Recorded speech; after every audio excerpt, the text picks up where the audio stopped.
Welcome back, Moto Buyers. This is Brian again. We're still with the TM22. Last video we had done how to take this front wheel off.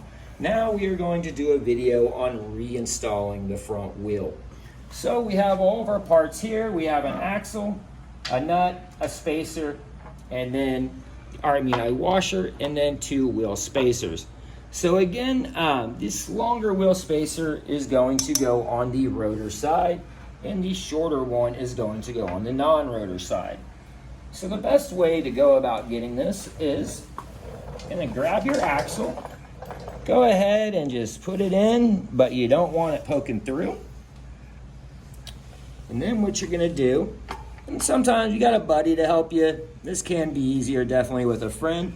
As you can see, we're guiding the rotor in between the brake pads in there. So as you can see, it's going in between. And then once you get it started, you can lift up, start to get the axle in place. And this is where I was saying, if you have a friend or something that can help, this will come a lot easier. As I'm going to get it started out there.